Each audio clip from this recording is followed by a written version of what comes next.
Hello, good morning. വിശേഷങ്ങളിലേക്ക് എല്ലാവർക്കും സ്വാഗതം. അങ്ങനെ മക്കളൊക്കെ സ്കൂളിലൊക്കെ പോയിട്ട് എല്ലാവരും ഇങ്ങനെ റിവ്യൂ കേൾക്കാനായിട്ട് കാത്തിരിക്കുകയാണല്ലേ. അപ്പോൾ നമുക്ക് വിശേഷങ്ങളിലേക്ക് പോയാലോ. അതായത് ദേവിക നോക്കുന്ന സമയത്ത് ശാരിക മാറി നിന്ന് കോൾ ചെയ്യുന്നുണ്ട്. ആരെയാ വിളിക്കുന്നതെന്നൊക്കെ ചോദിക്കുന്നുണ്ട്. എന്നാൽ ഇവൾക്ക് ഒരു റിലേഷൻഷിപ്പ് ഉള്ള കാര്യവും ദേവികയ്ക്ക് അറിയാം. ഇതുവരെ അത് ആരാണെന്ന് ശാരിക തുറന്നു പറഞ്ഞിട്ടില്ല. അതാണ് ഏറ്റവും വലിയൊരു സംഭവം. പക്ഷേ കെവിനാണെന്നുള്ള കാര്യം ദേവിക അറിഞ്ഞു കഴിഞ്ഞാൽ എല്ലാ കാര്യങ്ങളും കുളമാവുമെന്നും ശാരികയ്ക്ക് അറിയാം. അതുകൊണ്ടൊക്കെ തന്നെയാണ് ശാരിക അതെല്ലാം ഹൈഡാക്കി വെക്കുന്നത്. ശാരിക പക്ഷേ നോർമലായിട്ടാണ് ഇപ്പോൾ കാര്യങ്ങളെല്ലാം ഡീൽ ചെയ്യുന്നത്. വളരെ സന്തോഷം, സമാധാനം അങ്ങനെയൊക്കെ ഇരിക്കുന്നുണ്ട്. അപ്പോൾ പിന്നെ നമുക്ക് ഒരു കാര്യം ഇങ്ങനെ ഉറപ്പിച്ച് പറയാനായിട്ട് കഴിയും. കാരണം ഈ ശാരിക കെവിനുമായിട്ട് സംസാരിച്ച് നന്ദനെ സേഫ് ആക്കാനുള്ള 100% ചാൻസ് ഉണ്ട്. എന്തൊക്കെയായാലും ശരി, ഈ നന്ദനെ തട്ടിക്കൊണ്ടു പോകുന്ന കാര്യം ഇസബല്ലയ്ക്കും കെവിനും മാത്രമാണ് അന്ന് അറിയാമായിരുന്നത്. അത് കഴിഞ്ഞിട്ടാണ് പാപ്പൻ പോലും കാര്യങ്ങൾ അറിഞ്ഞത്. അപ്പോൾ പിന്നെ ഇസബല്ല കൂടാതെ കെവിന് കാര്യങ്ങളെല്ലാം അറിയാം എന്നുള്ളത് കൊണ്ട് തന്നെ അവൻ ഈ കാര്യങ്ങളെല്ലാം ഉറപ്പായിട്ടും ശാരികയെ അറിയിച്ചിട്ടുണ്ടാകണം. അവൻ ഈ കേസിൽ നിന്ന് രക്ഷപ്പെടാനായിട്ട് പൂർണ്ണമായിട്ട് താല്പര്യമുണ്ട്. അതുകൊണ്ടൊക്കെ തന്നെ നന്ദനെ രക്ഷപ്പെടുത്താൻ അവൻ ഉറപ്പായിട്ടും ശാരികയുടെ കൂടെ തന്നെ നിൽക്കും.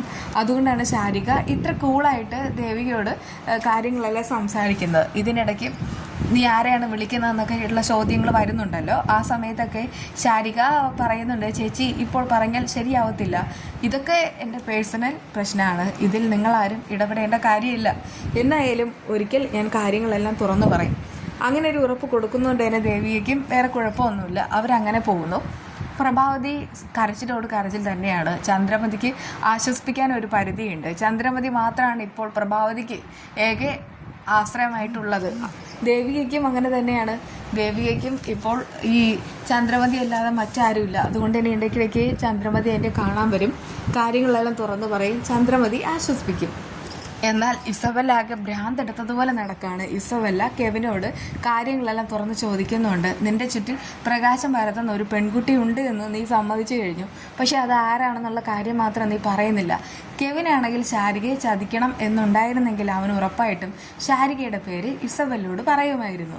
അതിലൂടെ തന്നെ ഇസബല്ല ഈ ഒരു ബന്ധം അറുത്തുമുറിച്ച് മാറ്റും, അല്ലെങ്കിൽ പിന്നെ ശാരികയെ ചതിക്കാനായിട്ട് പറയുകയും ചെയ്യും. പക്ഷേ കെവിനാണെങ്കിൽ ശാരികയെ ചതിക്കണമെന്ന് ഉദ്ദേശമില്ല കേട്ടോ, അല്ലെങ്കിൽ ഉറപ്പായിട്ടും ഈ ഒരു ബന്ധത്തെക്കുറിച്ച് പറയുമായിരുന്നു.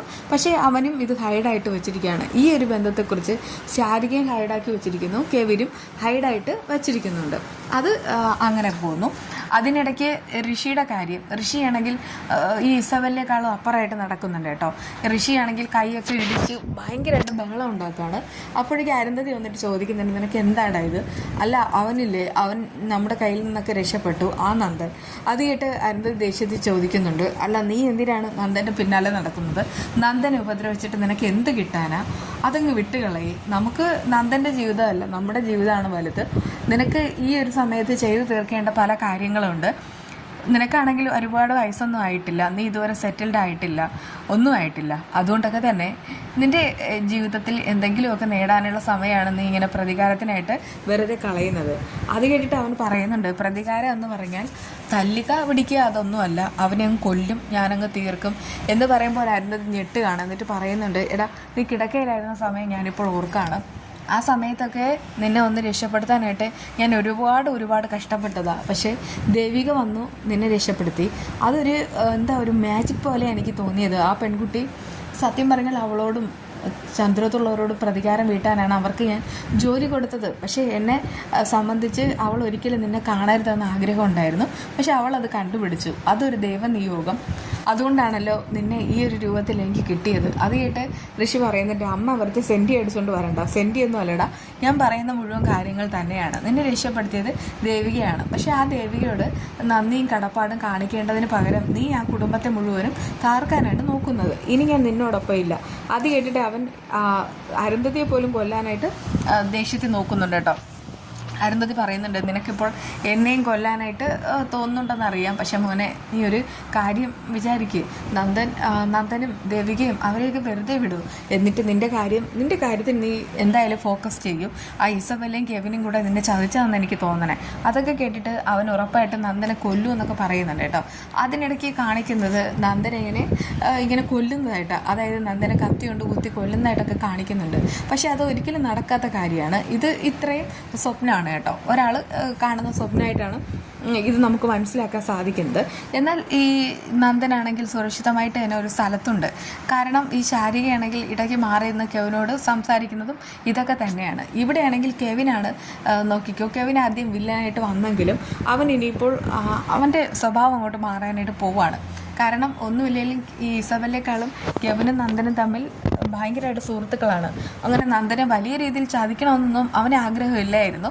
പിന്നെ ബിസിനസ്സും കാര്യങ്ങളും എല്ലാം തകർന്ന സമയത്താണ് അവന് പണം ഉണ്ടാക്കാൻ വേണ്ടിയിട്ട് നന്ദൻ്റെ അടുക്കിലേക്ക് വരുന്നത്. അവൻ്റെ ഉദ്ദേശം പണം തന്നെയായിരുന്നു. എന്തൊക്കെയായാലും അവൻ ആഗ്രഹിച്ചതൊക്കെ കിട്ടി. ആ ഒരു പ്ലാന്റ് നടത്തിക്കാനായിട്ട് ആ ഒരു ഓർഡർ കിട്ടിയതോടുകൂടെ അവിടെ നിന്നും കുറേയേറെ കാശ് കിട്ടിയിട്ടുണ്ട്. അതുകൊണ്ട് അവൻ്റെ ഏകദേശ പ്രശ്നങ്ങൾ മാറി. പക്ഷേ ഇസബെല്ല വീണ്ടും നന്ദൻ്റെ ജീവിതം തുലയ്ക്കാണെന്ന് കെവിന് മനസ്സിലാവാണ്. അവനിപ്പോൾ ദേവികയോടും വലിയ ദേഷ്യമൊന്നുമില്ല, പക്ഷേ ഇസബെല്ലയോട് ദേഷ്യമുണ്ട്. അതങ്ങോട്ട് പുറത്ത് കാണിക്കാനും കഴിയില്ല. എന്തെങ്കിലും ഒരിക്കൽ ഇസബെല്ല അകത്ത് പോകുമ്പോൾ താനും അകത്ത് പോകും എന്നുള്ള കാര്യം കെവിനെ അറിയാം. അതുകൊണ്ട് തന്നെ അവൻ എന്തായാലും സ്വയം രക്ഷ നോക്കാതിരിക്കില്ല. അതുകൊണ്ടൊക്കെ തന്നെ അവനിവിടെ മാപ്പ് സാക്ഷിയായിട്ട് മാറുകയാണ്. അതുകൊണ്ടാണ് ഈ ശാരികയെ വിളിച്ചിട്ട് കാര്യങ്ങളൊക്കെ സംസാരിക്കുന്നത്. അതായത് ഇസബെല്ല കെവിനോട് പറഞ്ഞിട്ടുണ്ടല്ലോ നന്ദനെ തട്ടിക്കൊണ്ട് പോകുമെന്ന്. അതിനു മുൻപ് തന്നെ ഈ നന്ദനെ അവരവിടെ നിന്ന് മാറ്റിയിട്ടുണ്ടാകാം. ഇതിപ്പോൾ ശാരികയും കെവിനും കൂടെ കളിക്കുന്ന നാടകം തന്നെയാണ്. അതായത് അവർ രണ്ടുപേരും നന്ദനെ സുരക്ഷിതമായിട്ട് മറ്റൊരിടത്തേക്ക് മാറ്റിയിട്ടുണ്ട്. അതിനുശേഷം കാര്യങ്ങളെല്ലാം ഉറപ്പായിട്ടും അറിയിക്കുകയും ചെയ്യും. എന്നാൽ എല്ലാവരും ചോദിക്കും, പിന്നെ എന്തുകൊണ്ടാണ് പോലീസിൽ കെവിൻ നന്ദനെ കൊണ്ട് കീഴടങ്ങാത്തതെന്ന്. എന്നാൽ അവർക്ക് കുറച്ച് തെളിവുകൾ കൂടെ വേണം. ഇതിപ്പോൾ കെവിൻ്റെയും ശാരികയുടെ രണ്ട് വശത്തായിട്ട് രണ്ട് ശത്രുക്കളാണ്. ഇസബെല്ലയുണ്ട്, അതുപോലെ ഋഷിയുണ്ട്. അപ്പോൾ രണ്ടുപേരെയും ഒരുമിച്ച് തന്നെ ഇതിൽ കുരുക്കണമെന്നുണ്ടെങ്കിൽ ഇത്രയും തെളിവൊന്നും പോരാ, മതിയായ തെളിവുകൾ കൂടെ ഹാജരാക്കണം. അതുമാത്രമല്ല ആദ്യം ഈ ഒരു പ്ലാൻ തയ്യാറാക്കാനായിട്ട് കെവിനും കൂടെ നിന്നതുമാണ്. അതുകൊണ്ടൊക്കെ തന്നെ അവനും രക്ഷപ്പെടണം, നന്ദനും രക്ഷപ്പെടണം. ഇതിപ്പോൾ ശാരികയുടെ ബുദ്ധി ഇതിൻ്റെ പിന്നിൽ പ്രവർത്തിക്കുന്നുമുണ്ട്. ദേവികയ്ക്ക് അറിയാമായിരുന്നെങ്കിൽ ദേവിക ഒരിക്കലും എസ്താപൻ ചേട്ടൻ്റെ വീട്ടിൽ പോയില്ലായിരുന്നല്ലോ. വെറുതെ എസ്താപൻ ചേട്ടൻ എന്തിനാ ബുദ്ധിമുട്ടിക്കുന്നതും. പക്ഷേ ഇതിവിടെ ശാരികയുടെ ബുദ്ധി പ്രവർത്തിക്കുന്നുണ്ട്. അതിപ്പോൾ കെവിനും കൂടെ ആവുന്ന സമയത്ത് നന്ദനെ രക്ഷപ്പെടുത്താൻ ഇതല്ലാതെ അവർക്ക് വേറെ ഓപ്ഷൻ ഇല്ല. തൽക്കാലം പോലീസിൽ വിട്ടുകൊടുത്താലും ഋഷി ഒളിവിൽ പോകത്തേ ഉള്ളൂ. അതോടുകൂടെ ഋഷി മരിച്ചു എന്ന് അവർക്ക് വരുത്തി തീർക്കാം. പക്ഷേ ഇത് അങ്ങനെയൊന്നുമല്ല. കുറച്ച് തെളിവുകൾ കൂടെ ഉറപ്പായിട്ടും കണ്ടെത്തുകയും ചെയ്യും. അങ്ങനെ തെളിവടക്കം ഇനിയിപ്പോൾ നോക്കിക്കോ, ഈ കെവിനും ശാരികയും തന്നെയായിരിക്കും കയ്യടി നേടാനായിട്ട് പോകുന്നത്. ആ തെളിവെല്ലാം കോടതിയിൽ ഹാജരാക്കുമ്പോൾ നന്ദനും രക്ഷപ്പെടാൻ കഴിയും. പിന്നെ കെവിൻ ഇസബെല്ലയുടെ കൂടെ നിന്ന് അവളെ ചതിക്കുകയും ചെയ്യും. അത് തന്നെ വേണ്ടത്. കൂടെ നിന്ന് ചതിക്കുന്നതിൻ്റെ വേദന അവൾ മനസ്സിലാക്കണം എന്നല്ലേ നമ്മളും ആഗ്രഹിക്കുന്നത്. എന്തായാലും നമ്മൾ വിചാരിക്കുന്നതിലും അപ്പുറം ചില പ്രതീക്ഷകളും ഉണ്ട്.